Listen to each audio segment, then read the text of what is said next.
Bonjour Antoine Ederlé, on va réaliser ensemble une recette très simple, le filet d'agneau en croûte de thym.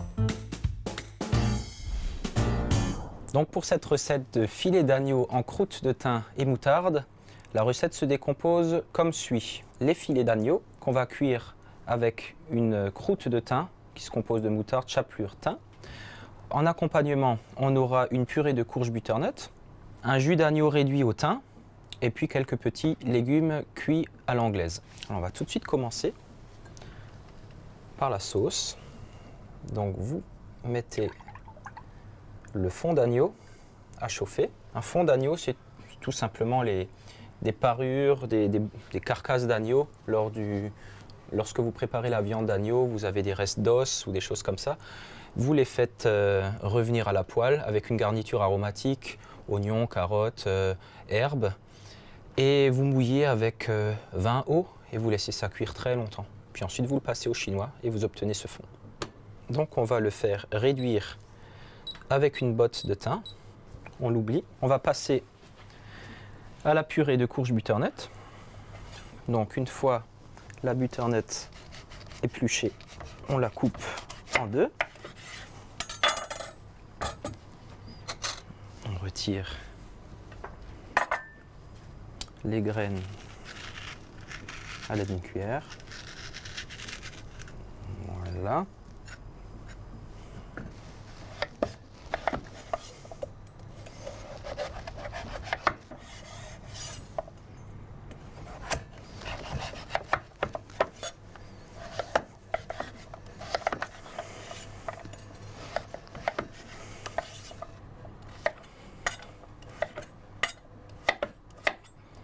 Voilà, assez grossièrement, mais quand même régulier pour que la cuisson soit uniforme. On va placer notre courge dans une casserole. Si vous disposez d'un four vapeur, n'hésitez pas à la cuire vapeur, ça ira d'autant plus vite. On mouille quasiment à hauteur, c'est suffisant. Et on ferme et on laisse cuire gentiment.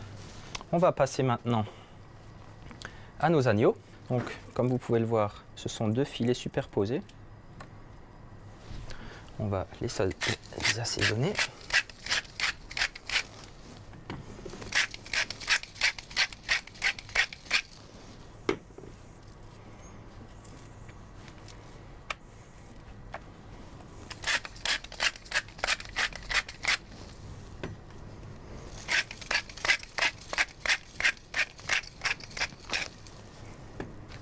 On va faire une première cuisson très rapide de 10 minutes.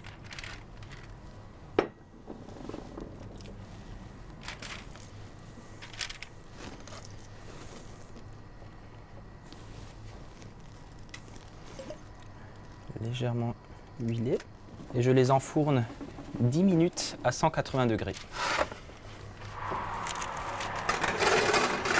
Voilà, on va vérifier notre courge butternut. Elle est cuite. On va la mixer. Ici, j'utilise un blender, c'est plus pratique. Mais vous pouvez le faire au mixeur plongeant si vous le souhaitez. Et donc, on assaisonne. Petit coup de sel, un petit coup de poivre. On va mettre une bonne pincée de cardamome, du beurre,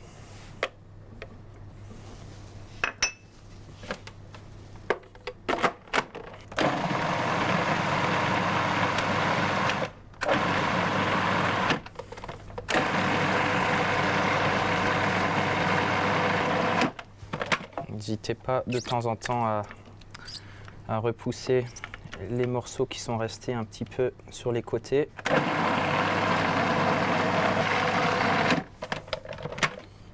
Et voilà. Et voilà la consistance que l'on recherche. Donc notre agneau a fait ses 10 premières minutes de cuisson. À l'aide d'un pinceau,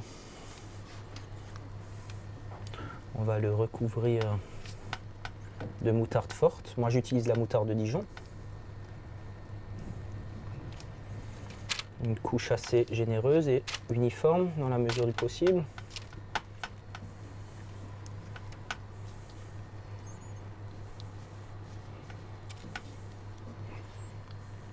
En plus d'apporter beaucoup de goût, elle va servir à la croûte que nous allons réaliser de bien adhérer.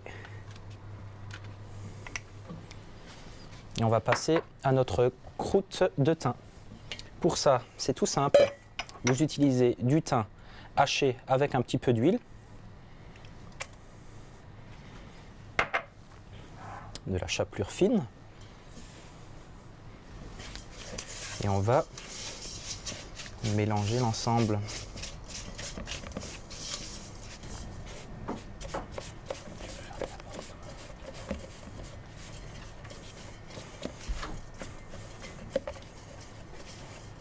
Essayez de bien respecter les proportions indiquées dans la recette pour cette partie,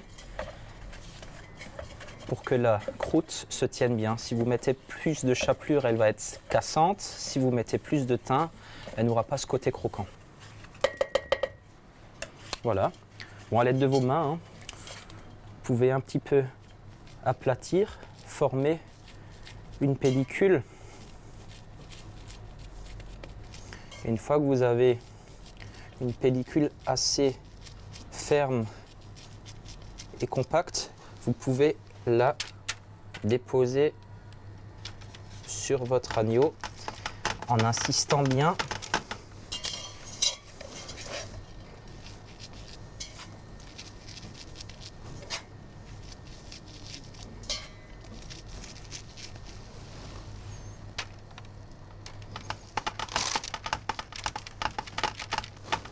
Et ensuite, rectifier les petits endroits.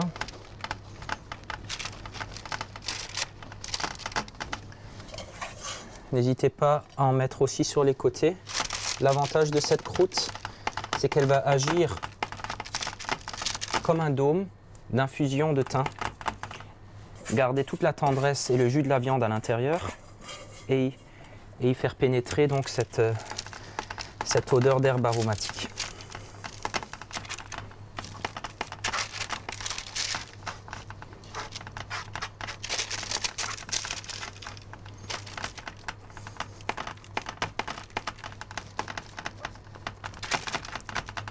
Voilà, nos agneaux sont prêts à cuire. Voilà, les 10 minutes sont passées. Je sors ma viande.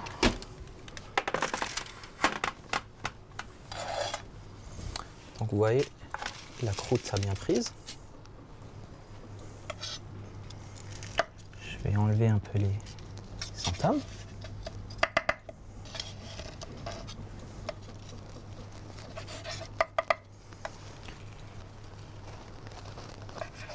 Et on va passer au dressage. Je prends un petit peu de purée de butternut.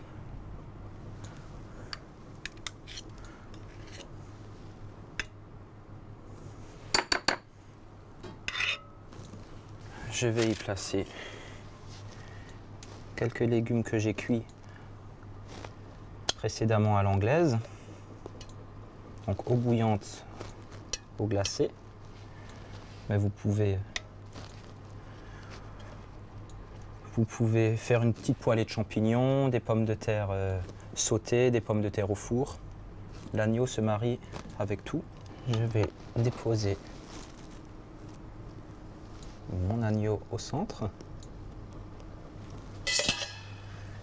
Ici, c'est une réduction de vinaigre balsamique à la framboise et une au safran. Vous prenez du vinaigre balsamique, vous le mettez dans une casserole à réduire et vous y ajoutez vos épices ou vos fruits.